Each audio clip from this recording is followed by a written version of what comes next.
I'm with a company called Fred Distribution, and we own 3 different brands. We own Eagle Games, we own Griffin Games, and we own Mr. B Games. We distribute to brick and mortar hobby shops and internet shops all across the U.S. direct, and then we also design our own games and sell those as well. I have designed a few of the card games, and I oversee some of the projects and help do the overall playtesting and design. I did a game called Terraforming. That was my very first card game, and I've done a second game called Stoplights. I did my very first game. I came to the shows, Gen Con and Origins. I walked around and I shopped it to several different companies. Couldn't get any interest, and so I saved up and printed my own. And then I went around and found distribution, found people to carry it, sold through.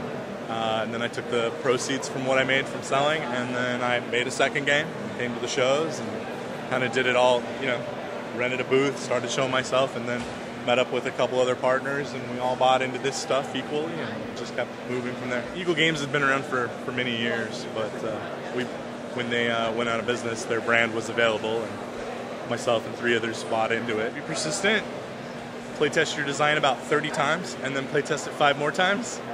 Make sure you do blind playtests, meaning you take the rules and you give it to somebody you've never met, and let them play it with a group of people you've never met, because they will give you input that you've never seen before.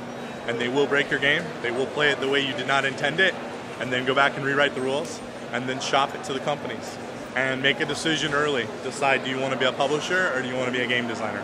A publisher is going to be somebody like ourselves, where we're going to take and buy designs from people, and then we're going to go through and do all the legwork, get the artists and the graphic people, put them together, do the presentation.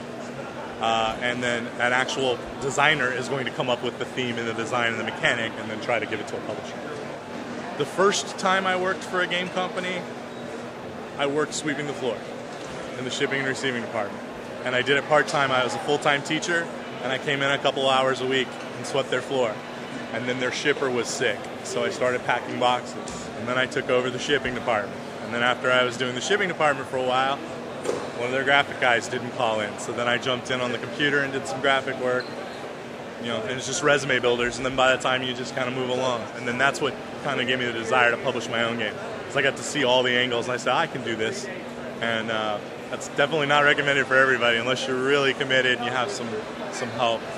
But there's lots of great companies like Key 20. I don't know if you've talked to them or seen them, but Key 20 helps aspiring designers get their product distributed, basically.